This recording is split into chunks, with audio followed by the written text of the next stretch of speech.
Hi guys, welcome to this lesson on barriers to lifestyle change. This lesson is going to be about the things that we can do to change our lifestyles for the better. We're going to mainly focus on exercise and movement and so on, but we'll mention a few other things as well as we go along. Let's get started.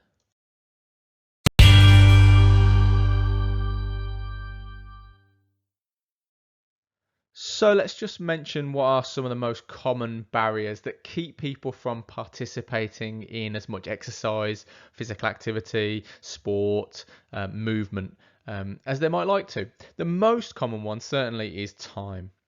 And so time relates to our pressure on our time comes from all sorts of places, doesn't it? Pressure on our time comes from our work, it comes from our schooling, it comes from looking after family members and that sort of thing. So just to mention a couple here in terms of time and working hours. So if you're working shift work, for example, it may be that you're in bed when the gym's open, that sort of thing. Or it may be that you work at weekends when a lot of sports clubs play their matches, and so you have less access to those clubs. So that can be an issue. That can be a significant barrier. It might also be that the sports or the activities you prefer don't fit in with your working pattern, but also they might just take a long time. So if your preferred activity, for example, is golf, then a round of golf takes a decent amount of time, several hours, and so therefore it might be difficult to carve out that amount of time if your schedule is otherwise very busy. So time is probably the most common barrier that people give, the most common reason that people give for not participating in more physical activity. The second most common barrier is the barrier of cost. So essentially money. Do you have enough money to do the activities you want to do? So costs in terms of memberships. Perhaps you can't afford to pay for a membership at a particular club. Maybe the gym closest to you is very expensive and there isn't a cheap one anywhere near. That can be an issue. Maybe the sport or the activity that you choose to participate in, the equipment is expensive. I mean, that's going to depend on what you choose to play. If you're playing polo, for example, that's pretty expensive, and you're going to need a horse. That sort of thing. So depending on the equipment that you need for your sport, the more expensive the equipment, the more prohibitive, the more of a barrier the cost is going to be. And that's also true when it comes to things like facility hire. So if your sport is going to require you to hire a squash court, for example, let's say you're a squash player, you've got to hire a squash court in order to practice. That's going to cost you per hour a certain amount of money, because it's unlikely that you've got a squash court at home. Thirdly, then, the third most common barrier is the barrier of transport. And this is particularly true for younger people who perhaps have not yet learned to drive or don't have access to a car or a motorbike or anything like that. So in terms of transport, we may be talking about cars, bikes, public transport, and each of those has their own costs associated. So fuel costs and fare costs. So this is going to link back into the costs for memberships and so on. So the money's starting to add up a little bit, depending on how far you've got to travel to get to the place where you want to play. How long does it take you to get to the gym? How long does it take you to get to away matches if you're in sports teams and so on? And who pays for that? So these things are obviously all linked in together. And fourthly and finally, in terms of common barriers, is again linked in together is location. So where do you live?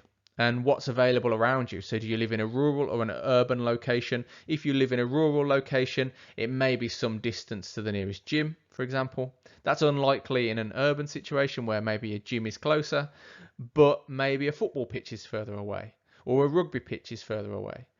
So your personal location, your home location, is going to have an influence over what's accessible and what's available to you. And so that brings us to the last point, which is the point of accessibility. And so accessibility means how to get to and how to access, how to participate in the sport in the location you want to play. And that obviously includes considerations around disability sport and people with different kinds of disabilities.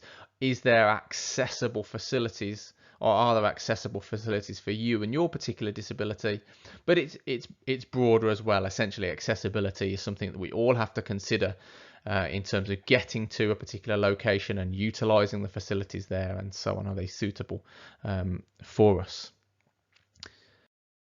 So one final point on this. We've talked about the barriers, and these are legitimate barriers and things that if we possibly can, we should reduce the numbers and the kind of the size of the barriers to people participating in physical activity. But there's another side to this coin. And this is where behaviour change theories come in. Because sports development practice has shifted in recent years away from simply removing barriers, it's still important, but away from simply removing barriers and towards behaviour change. So away from just getting rid of the barriers, and that might be, just reducing the costs or putting transport on for people and that sort of thing. That's to remove the barrier. So we're moving away from just doing that to behaviour change as well. And the reason for that is removing barriers is no good if the motivation to move is not present. You can give out all the free gym memberships you like, but if people don't see the benefit of going to the gym, they're still not going to the gym.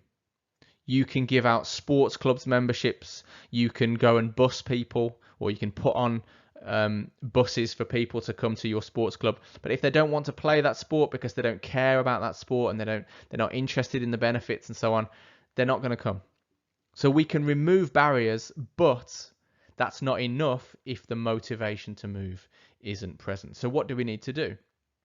We need a positive account of the benefits of exercise, the benefits of physical activity, the benefits of play, the benefits of movement. We need this positive account. It's absolutely essential that people understand the benefits of physical activity. So it's less about you should do some exercise because if you don't, you'll be unwell, or you should do this even if you don't want to because it's because I'm telling you it's important. And we should move away from that sort of thing and more towards, here's why moving is great. Here's an opportunity to move. This is why it'll be fun.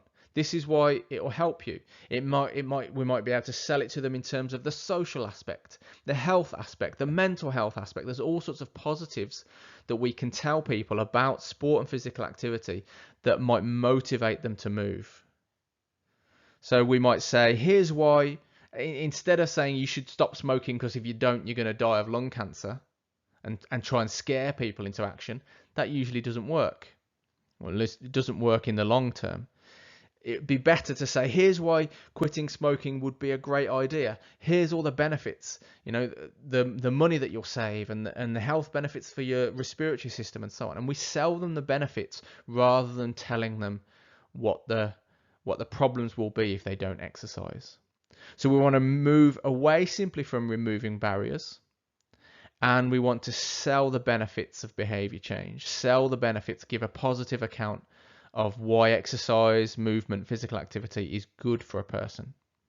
And so what we can do with this then is we should tailor those positive accounts, those benefits. So as I've said, it might be mental health benefits, or it might be physical health benefits, or it might be social benefits or psychological, whatever it might be. And we can tailor them and present them to a particular target population. So that is, some people, some groups will find different reasons more compelling than other reasons. So some groups might find the mental health line to be really helpful for them and something that really compels them and motivates them to participate in exercise. Other groups might find that the social aspect is the thing that draws them in.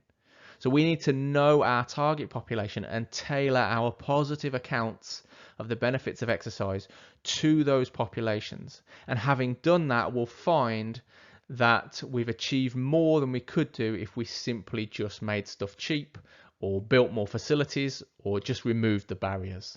We'll find more people engaging with sport, physical activity and exercise.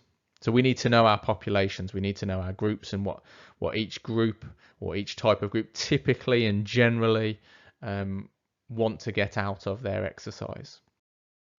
So that's it for this lesson in terms of barriers to lifestyle change. I hope that's been helpful to you. Please do like the video and subscribe. It's really helpful. Don't forget to hit the notification icon and you'll get notified every time I upload. If you've got any questions, please do ask them in the comments below and I'll get back to you. It's really good to hear from you. But other than that, that's it for today. So enjoy the rest of your day. See you next time.